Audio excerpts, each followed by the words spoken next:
Hoje a gente vai conversar sobre por que o designer de experiência do usuário pode ser um profissional bem remunerado, por que ele realmente tem que ganhar dinheiro, porque não tem como. Se você for trabalhar com algo que vai gerar valor para as empresas, se você gerar resultados, você obviamente tem mais chances de ser mais valorizado por isso. Eu vou explicar todos os detalhes de por que isso acontece. Então, galera, olha só. O design de experiência do usuário, ele é uma disciplina que vai ter três bases muito importantes que você não pode se esquecer.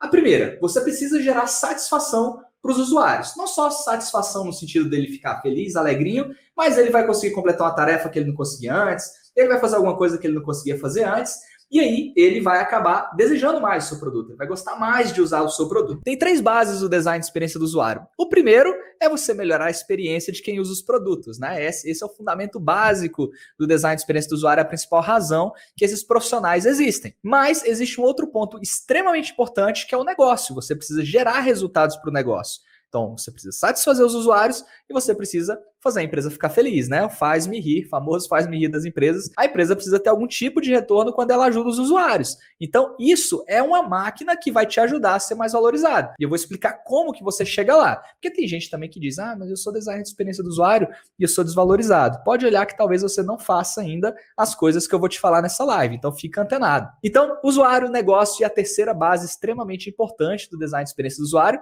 é você entender de viabilidade técnica. O que adianta você projetar uma solução que ninguém vai conseguir construir, que o seu time não tem dinheiro, não tem tempo suficiente para construir, e aí você acaba tendo problemas, beleza, galera?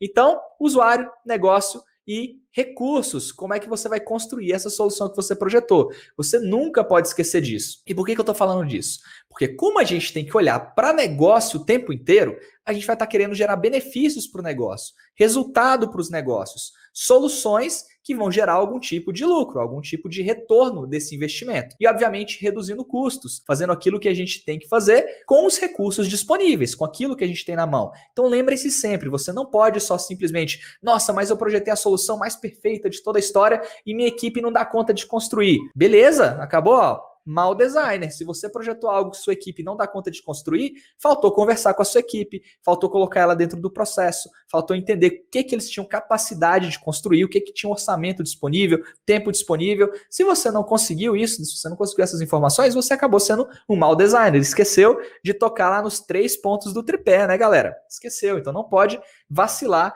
nessa primeira regra do rolê. Usuário, negócio e viabilidade técnica sempre. Então, olha só, se você aprende sobre design de experiência do usuário, sobre o processo de construção de um produto digital e como as áreas se interrelacionam para você conseguir falar sobre custos, para você conseguir falar sobre recursos necessários.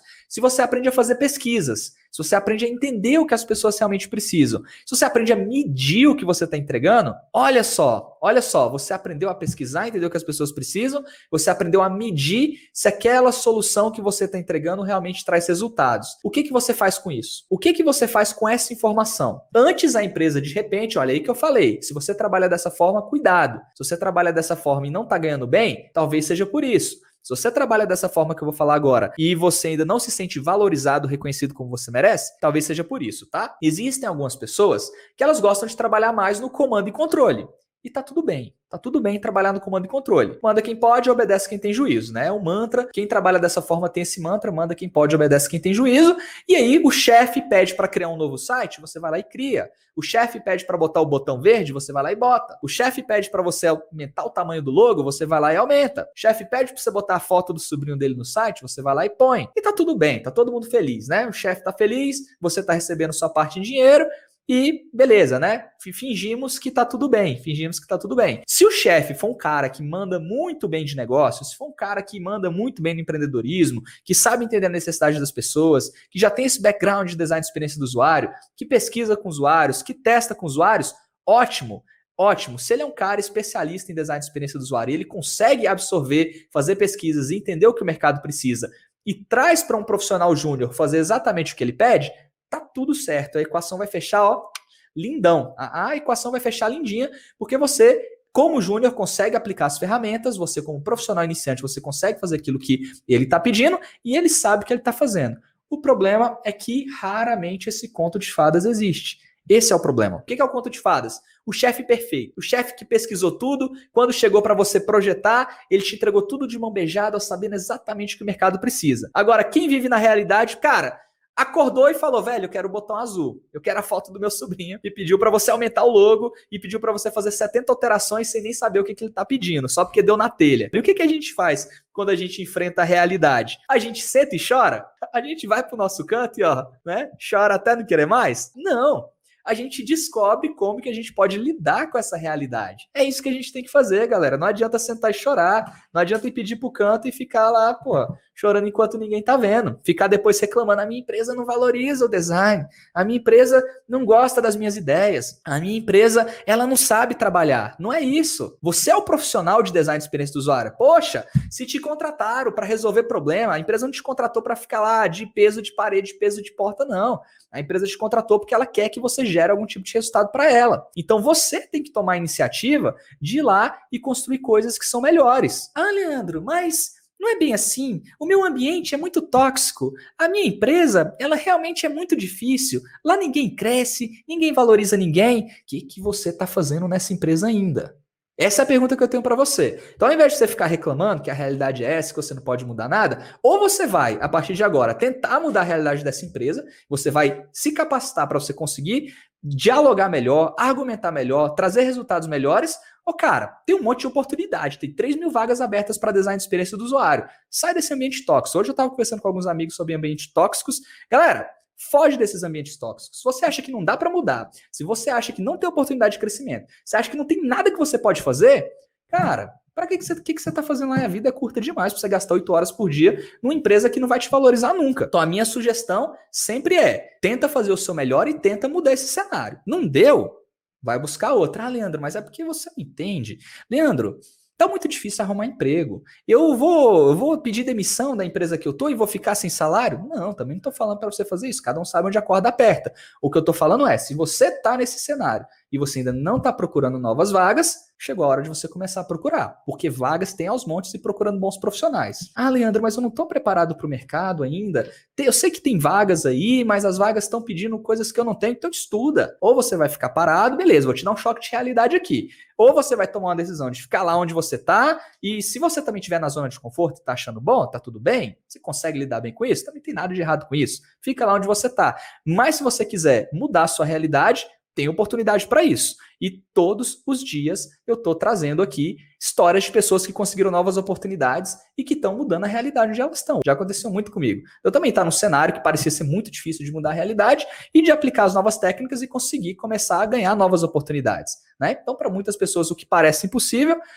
talvez não seja. Talvez as pessoas só não tentaram o suficiente, beleza? Mas olha só, a pessoa adoece. Sinara colocou muito bem. Se você trabalha num lugar que você não gosta, que você não se sente valorizado, que as coisas não estão indo bem, que você não tem perspectiva de crescimento, cara, a pessoa adoece. Essa é a verdade. A pessoa adoece e realmente é muito difícil. Karen tá colocando, olha, quem vive na zona de conforto nunca progride. Olha, eu já conversei com algumas pessoas sobre isso e tem essas duas visões, cara. Tem a visão de, cara, tô na zona de conforto e não vou progredir, mas tá tudo bem, tô satisfeito. É bom ficar na zona de conforto, né? É gostoso ficar na zona de conforto. Se você já ganha um bom salário, se você já leva a sua vida, você tem tempo para família, tem tempo para saúde, tem tempo para sua espiritualidade e tudo, e você tá na zona de conforto, poxa, que legal. Às vezes, nem sempre a gente precisa estar crescendo sempre, né? Tem a hora de você parar, tem a hora de você descansar e tudo mais.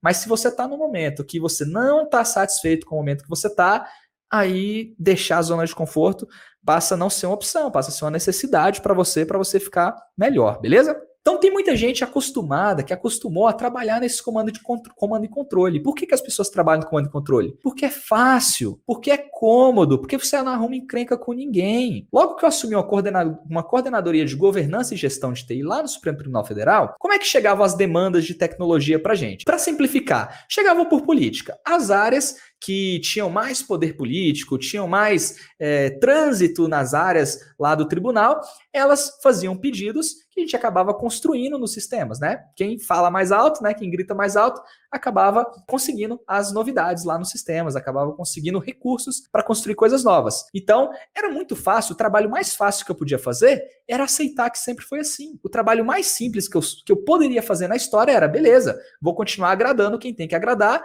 vou continuar autorizando todos esses trabalhos aqui que estão pedindo, manda quem pode e obedece quem tem juízo, né? Mas a gente viu várias oportunidades lá de várias melhorias que às vezes os gerentes pediam, às vezes líderes de outras áreas pediam, que não tinham potencial de gerar retorno, que era simplesmente, às vezes, muitas vezes, uma vaidade. E a gente começou a mudar, isso foi lá para 2016, 2017, a gente começou a mudar a forma como a gente avaliava esses pedidos. E era um cenário difícil, né? Era um cenário político, era um cenário de serviço público, era um cenário que não...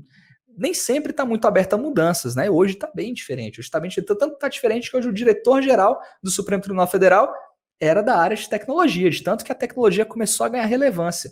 Tá? Hoje a gente sabe que não é simplesmente sobre direito. Né? Justiça hoje não é só sobre direito, é sobre tecnologia também. Vamos reservar aqui, eu sei que sempre tem comentários sobre a qualidade dos ministros do STF, ou se eles julgam da forma certa. Eu sei que eles tentam fazer o melhor, mas eu não estou aqui para falar sobre política ou sobre esses detalhes agora, mas a gente da tecnologia, a gente fazia a nossa parte também para tentar deixar os julgamentos cada vez mais imparciais e mais céleres, né? Então, olha só, aqui está o detalhamento, olha, esse artigo tem um detalhamento aqui do trabalho que a gente fez para melhorar a governança de como os pedidos chegavam. Então, ao invés, aqui está tudo explicado, olha, o porquê, a razão das decisões que a gente tomou, e aqui embaixo, olha, no finalzinho, tem como que a gente fez as camadas estratégicas, táticas e operacionais. É um conteúdo mais avançado, ele está mais alto nível, está no nível mais estratégico, mas o que eu quero falar para vocês eu era um desenvolvedor lá no Supremo Tribunal Federal, entrei lá em 2009, 2010, como desenvolvedor, e aí fui assumindo outras posições, fui crescendo lá dentro,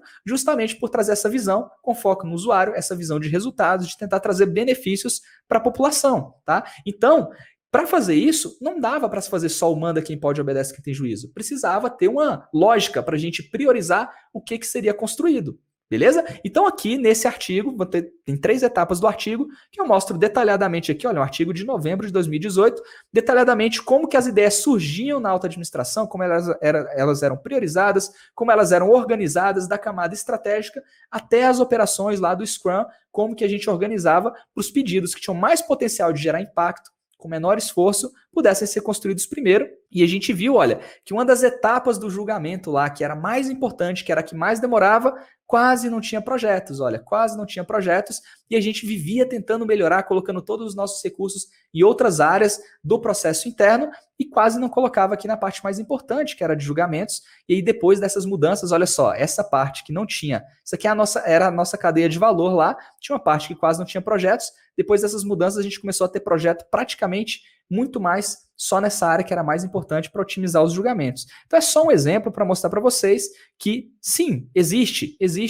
uma opção de você crescer na empresa que você está. Isso me rendeu 4, 5 promoções seguidas lá dentro, até ir assessorar o diretor-geral lá dentro do Supremo Tribunal Federal, lá na camada mais estratégica com a presidência, para definir quais eram os produtos que precisavam ser construídos, como eles precisavam ser construídos. Então, meus caros, o design de experiência do usuário, ele vai te ajudar em qualquer área. Você pode tanto migrar de área, você pode tanto se tornar um designer de experiência do usuário, como você também pode aplicar isso no seu trabalho hoje. Você pode usar o design de experiência do usuário para te ajudar a dar novos passos na sua carreira. Então, olha só, se você defende que o designer, se você acredita que o designer ele tem só que fazer as telinhas, cuidado, porque esse é o modelo mental. Se você acha que o designer só faz as telinhas e a preocupação de saber o que deve ser construído ou como deve ser construído é de outra pessoa, talvez você não esteja fazendo um papel de designer. Você está fazendo um papel de visual.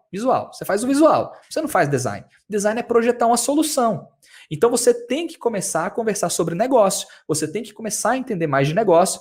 E, de novo, se você acha que a sua empresa não te dá oportunidade para fazer isso, de duas uma, tá? De duas uma. Ou é um lugar muito louco, muito tóxico, ou talvez você ainda não tenha os argumentos suficientes. Porque como que você consegue argumento para você conseguir ter esse tipo de conversa?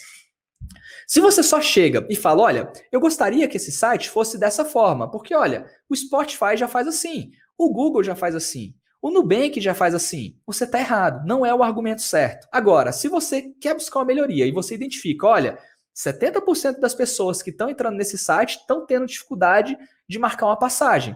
Elas não estão conseguindo fazer de primeira, elas estão dando voltas aqui no sistema para conseguir fazer essa tarefa. Porque eu identifiquei isso, eu projetei essa nova solução. E aí eu prototipei essa nova solução, testei essa nova solução e agora eu testei com os usuários e a gente reduziu a taxa de confusão, que antes era de 70%, a gente reduziu para 30% a taxa de confusão. Por essa e essa razão, você vai trazer um embasamento sólido, com números ali para suportar, com pesquisas para suportar esse seu argumento. E quando você vem para argumentar, te ouvem diferente. Eu garanto para você, as pessoas te ouvem diferente. Mas, Leandro, eu já tô há 20 anos na empresa e, cara, se eu quiser fazer isso agora diferente, ninguém vai me ouvir. Às vezes também o tempo de casa, eu sinto isso também. Quando você tem muito tempo de casa, às vezes parece que santo de casa não faz milagre, né? Às vezes parece que se você tentar propor alguma coisa, ninguém te ouve, mas é porque você já gerou um estereótipo que talvez você não consiga entregar. Ou que talvez você é a pessoa só dos pixels e você não faz esse tipo de trabalho. Se você já gerou esse estereótipo, às vezes é mais difícil de você mudar isso. É difícil mudar essa imagem. Por isso é tão importante você cuidar ali dos seus primeiros 100 dias quando você está numa empresa. Existem livros que falam sobre isso, mas ali aqueles primeiros 100 dias que você consegue uma vaga são extremamente importantes, porque é ali que você vai mostrar qual é o tipo de trabalho que você vai realizar. E o que você faz nesse primeiro período é assim que as pessoas vão te lembrar ali, provavelmente pro resto de todo o tempo que você vai trabalhar nessa empresa. Falo muito sobre isso. Se você conseguir uma nova oportunidade, você tem que dar o seu melhor ali nos primeiros 3 meses, porque ali é a forma como as pessoas vão te enxergar. Então, se você só fica esperando as coisas caírem no seu colo para você fazer depois e tudo mais, as pessoas vão lembrar de você assim, as pessoas só vão te chamar para fazer esse tapa no visual, né? Só para fazer a perfumariazinha. Agora, se você já chega tentando conversar sobre negócio, entendendo as áreas, entendendo quais são as dores do usuário, conversando com a galera do helpdesk, conversando com a galera que ouve os usuários de fato, a galera que projeta, a galera que constrói, e você cria ali uma relação de multidisciplinariedade para você ajudar as pessoas a construir um produto melhor, muda completamente. As pessoas já ficam muito mais abertas a te ouvir. Então é extremamente importante, né? Extremamente importante isso. Leandro, poxa, eu queria ter te ouvido 1 ano atrás, quando eu estava entrando na minha empresa. Pois é, meus caros, eu também queria ter aprendido essas coisas que eu conto para vocês hoje lá no início da minha carreira, mas infelizmente ou felizmente a gente aprende com os nossos erros, né? O tempo vai dando experiência, vai dando maturidade para a gente sacar essas coisas. E isso é totalmente normal. Você vai aprendendo, você vai ficando mais amadurecido. Quanto mais você trabalha, mais experiência você ganha, e é isso, por isso que profissionais mais experientes tendem a ganhar mais. É justamente por causa disso. Então, quando você for para uma discussão de design, você precisa levar uma boa argumentação. Você não tem que levar opinião, você tem que levar argumentação, uma boa argumentação. Tem que estar embasado. Então você vai estudar para você entender as melhores práticas e você vai estudar para aprender a fazer pesquisas. Unindo essas duas coisas, você passa a ter muito mais poder de argumento. Não é só achismo, não é só opinião, não é só, eu acho que é assim. Se você tem vontade de falar, cara, eu acho que é assim, é porque talvez você não tenha os argumentos suficientes. Beleza? Você não tem os argumentos suficientes. Então, galera, olha só. Importante você trazer argumentos, importante você entender exatamente por que você está dando cada sugestão de design, como você está criando o seu produto, e você não pode também ser o dono da verdade. Muito cuidado, tem gente que erra porque quer ser o dono da verdade. O que é querer ser o dono da verdade? Senhoras e senhores do conselho, vejam essa tela que eu projetei, que é linda, é espetacular, e ela ajuda os usuários, porque eu tenho 10 anos de carreira e eu fiz muitos cursos e eu sei que essa é a melhor solução para o usuário. Não adianta você querer botar o peso do seu currículo ou de tudo que você tem para dizer que uma coisa é boa ou ruim. É muito melhor você chegar e falar, olha, acabei de fazer esse teste com o usuário, eu vi que X% das pessoas conseguiram fazer, tantas pessoas tiveram esse problema, as maiores reclamações são essas. Você traz os argumentos. Aí, se você tiver aberto, e aí? Agora, com base nessas informações, como que a gente pode projetar uma solução? Se você aprender como engajar a equipe, como ouvir as pessoas, você vai fazer com que essas pessoas tenham vontade de trabalhar com você. Se você é o dono da verdade, ninguém vai gostar de trabalhar com você. Então, beleza. Então, deixa pro Leandro fazer, já que você é o fodão aí, você que é o bonzão, então deixa o cara fazer aí. O problema é dele. Se der certo, deu. Beleza? Se der errado, também tô nem aí. O problema não é meu, não sou eu que tenho que tomar esse tipo de decisão. Agora, quando você aprende a colocar as pessoas no seu time, né, aí muda tudo. Por isso que a gente tem um módulo específico de workshops, de como engajar equipes, de como você colocar as pessoas dentro dos projetos, para você coletar o feedback delas, ganhar o apoio delas, e as pessoas terem vontade de trabalhar com você. Olha só as coisas que a gente está conversando aqui. Eu não estou falando só de técnico, nem mencionei você fazer uma persona, você fazer um protótipo, fazer uma jornada de usuário. Eu estou falando de engajamento, eu estou falando de confiança, eu estou falando de soft skills, hoje eu estou falando de habilidades comportamentais. Você acha que você vai conseguir ganhar melhor, ser mais valorizado só com as hard skills? Hard skills, galera, você quer aprender a fazer um mapa da empatia, você quer fazer uma persona, pô, você vai ler um artigo, vai ficar 2 horas lendo uns artigos e você vai aprender a fazer. Agora, como conduzir isso dentro da empresa, isso tem muito mais valor. Aí sim, aí você só vai aprender essas coisas conversando com pessoas que têm mais experiência, né? É por isso que existem os mentores, é por isso que é legal buscar ajuda de outras pessoas que sabem, é por isso que é legal você fazer networking com pessoas da comunidade, conversar com pessoas que já têm mais experiência que você, para você trocar esse tipo de ideia, saber o que funciona e o que não funciona. Então, muito importante você não querer ser o dono da verdade. Você não vai se esconder atrás de um artigo para poder falar que o seu argumento é bom, mas, claro, você pode trazer o artigo e você pode vir conversar com a sua equipe sobre o que pode ser a melhor solução. E aprenda a ouvir, tá? Muito mais importante do que falar em qualquer profissão é ouvir. A base da comunicação é você conseguir ouvir com qualidade, sem preconceito, ouvir tentando entender o que a pessoa realmente está querendo dizer e não só o que ela disse, e também se comunicar bem, você falar garantindo que a pessoa está entendendo o que você disse. Não adianta você só mandar um e-mail com os resultados da pesquisa para as pessoas e falar, olha, tem aqui um relatório de 30 páginas, ninguém vai ler esse negócio e você vai achar, poxa, mas é que minha empresa, todo mundo é preguiçoso, ninguém gosta de ler. Não é. Às vezes você que não soube utilizar o canal mais adequado, a forma mais adequada de passar esse conhecimento, de passar essa informação. E isso é extremamente importante e valioso, beleza? Não tem conteúdo, não tem relatório longo. Tem relatório chato. Não tem e-mail longo, tem e-mail chato, não tem aula longa, tem aula chata. Isso acontece, beleza? Então não tente ser o dono da verdade, aprenda a ouvir, pensa bastante nas soft skills que você tem, mas olha só, tudo isso que a gente está falando aqui, vou retomar lá o começo da live. Você tem que entender o seu usuário, tem que entender como gerar resultados para a empresa e tem que entender os recursos que você tem e conectar todas essas pontas. Agora, me diz uma coisa, o profissional que está bem preparado para navegar nisso, não é o profissional que fica reclamando que a minha empresa não valoriza, é o profissional que está o tempo todo tentando entender por que a empresa está projetando dessa forma, por que as pessoas estão tentando tomar decisões dessa forma. Poxa, será que se eu fizer o teste com o usuário, o seu chefe não precisa te pedir para fazer teste com o usuário? A não ser que ele seja um head. Beleza, eu sou líder de design de experiência do usuário e eu estou delegando para uma pessoa fazer UI, estou delegando para uma pessoa fazer pesquisa, estou delegando para uma pessoa fazer writing, beleza, aí ele te diz lá o que você tem que fazer. Mas quando o seu chefe é um product manager, ele é um gerente, ele não entende design de experiência do usuário, ele te contratou porque você tem conhecimentos que ele não tem, porque se ele tivesse, ele mesmo fazia. Então ele precisa que você traga novidades, ele precisa que você traga novas técnicas, ele precisa que você entenda os problemas e ajude a resolver os problemas. Ele não precisa que você traga mais problemas. O Marcelo Salles que gosta de me falar isso. Cara, olha, quando você contratar alguém, não é para trazer mais problemas, é para resolver os seus problemas. Então, uma vez que você é o especialista, uma vez que você é o designer de experiência do usuário, você é o responsável por falar, olha, chegou o momento que se a gente tomar essa decisão, a gente vai aumentar muito o risco do projeto. Então a gente vai fazer um teste de usabilidade e assim que vai funcionar, eu vou recrutar as pessoas dessa forma, eu vou adotar essa estratégia, são essas partes do sistema que a gente vai testar e são essas as perguntas que a gente tem que responder, são essas as dúvidas de negócio que a gente tem que responder. Você que tem que trazer isso, porque você que é o profissional, você que estudou para isso, você que se especializou para isso. E aí, quando você faz isso, você passa a ser muito mais valorizado. Os efeitos colaterais de você trabalhar dessa forma, você não tem ideia de quais são os efeitos colaterais. As pessoas passam a confiar mais em você, elas passam a trazer desafios melhores para você e, obviamente, aquela pessoa que consegue resolver os desafios mais difíceis, aquelas pessoas que conseguem trazer novos insights, conseguem trazer novas oportunidades, elas são mais valorizadas. Elas são mais valorizadas. Ou você continua onde você está, ou você dá o próximo passo. Essa é uma decisão que só você pode tomar. Ninguém pode tomar essa decisão por você. É um caminho sem volta. Uma vez que você entende que você não precisa só trabalhar fazendo comando e controle, o que sempre foi assim, e que você pode entender como você pode ajudar a empresa a entregar produtos e serviços melhores, eu estou falando de qualquer situação. Eu estou falando de absoluta qualquer situação. Situação que talvez vocês estejam imaginando aí. Eu vou trabalhar numa empresa como Tesla e eu vou ajudar a criar um cockpit de um carro super moderno e vai ter uma grande experiência para quem está dirigindo carros com assistência para você nem precisar mexer no volante e tal. Pode ser. Essa pode ser uma das possibilidades.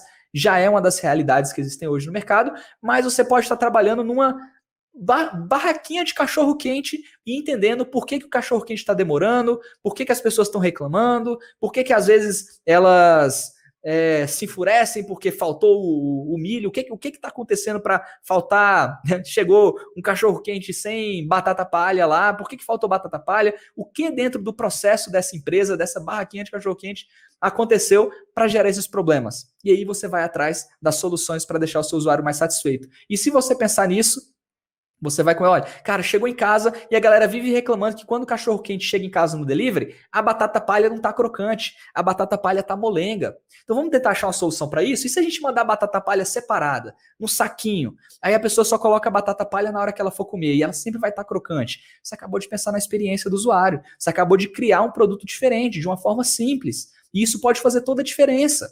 Pode ser um grande diferencial competitivo. Mas você conseguiu entender? Você não precisa só fazer ciência de foguete.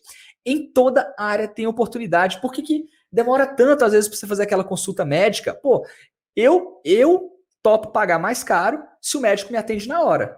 Eu escolho o médico assim. Quando o médico não me atende na hora, eu não volto nesse médico.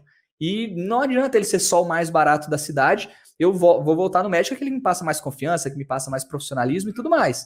Então, se você entende num consultório médico como que você reduz a fila, reduz o tempo de atendimento, melhora a forma como é feito o retorno, se você entende numa academia como que você pode melhorar a experiência das pessoas em entender quais são os exercícios que ela tem que fazer, pode ser no meio físico com cadernetinha, pode ser no meio digital para não precisar ter contato físico hoje em dia, são tantas oportunidades que não dá para eu listar aqui a quantidade de oportunidades que existem, ainda mais agora que a gente está num momento de isolamento, que a gente está num momento que está tudo mudando, que as empresas estão tendo que ir para o online, que pequenas empresas estão começando a ter que entrar nos e-commerce, estão começando a precisar vender pela internet, o pequeno verdurãozinho ali aceitando o pedido no WhatsApp, as dinâmicas estão mudando e tem um mundo de oportunidades para quem entende como solucionar esses problemas. Tem um mundo de oportunidades. Agora, a decisão é sua de pensar, poxa, na minha empresa não vai dar certo, e eu vou continuar lá, ou na minha empresa não vai dar certo e eu vou tentar fazer diferente, ou vou tentar mudar de emprego, ou estou desempregado e chegou a hora de eu dar o próximo passo porque está tendo tanta vaga e tem muita gente começando do zero, e tem muita gente que estava desempregada e está conseguindo novos empregos. Não tem desculpa para você achar que não tem vaga ou está desemprego no país. Em design de experiência do usuário, não está assim. Nunca teve tantas vagas como tem agora. Beleza, meus caros? Então você pode fazer como essas pessoas, você pode dar o próximo passo na sua carreira, e o que você não pode, de repente, é ficar parado esperando a oportunidade cair no seu colo. E quando você for trazer as boas argumentações, olha, quando você for testar com o usuário, muito cuidado, tá? Como eu falei, um cuidado é você não querer ser o dono da verdade, o outro cuidado é você não mentir em hipótese alguma. Se você mentir e perder a confiança, acabou o negócio. Então você não pode falar, olha, testei com 5 usuários e a maioria deles conseguiu fazer isso, se você não fez. Pior coisa que você pode fazer. Você realmente tem que usar as técnicas, você realmente tem que pesquisar, você realmente tem que testar, você tem que fazer o seu dever de casa, tá? E quando você vai para o mercado, você está buscando novas vagas, que eu sei que é a pergunta que muita gente faz, né? E o Matheus chegou agora e tá aqui, cara, o que é UX Design? Caiu aqui de paraquedas, e agora? O que eu faço? E o UX Design, de uma forma resumida, até para todo mundo voltar e alinhar aqui, é o design de experiência do usuário ou uma profissão que você vai entender o que as pessoas precisam, o que os clientes de uma empresa precisam, para você projetar soluções para eles. Um novo produto, um novo aplicativo, um novo site, um novo serviço, um novo tipo de atendimento. Você vai projetar soluções para ajudar essas pessoas a conseguirem o que elas precisam. Você vai deixar essas pessoas mais satisfeitas.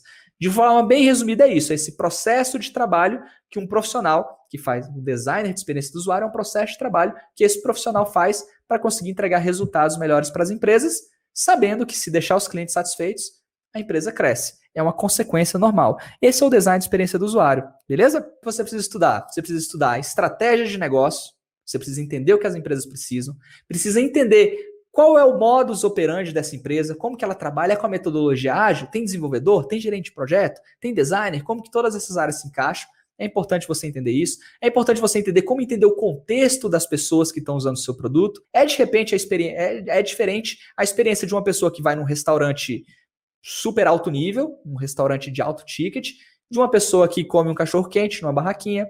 Então, de repente, na barraquinha, ela está esperando um serviço que seja mais rápido. De repente, a pessoa que vai no restaurante mais caro está esperando uma experiência diferente, está indo lá para impressionar alguém, por exemplo, ou para comer uma comida diferente. Então, as experiências e as necessidades são diferentes de acordo com o contexto que a pessoa vive. Você precisa entender isso. Então, estratégia, contexto dos usuários. Você precisa entender a mapear essas experiências. Você precisa aprender a priorizar, você precisa aprender a pesquisar, você precisa aprender a conduzir as equipes, você precisa aprender sobre viabilidade técnica. Então é isso, meus caros, é isso.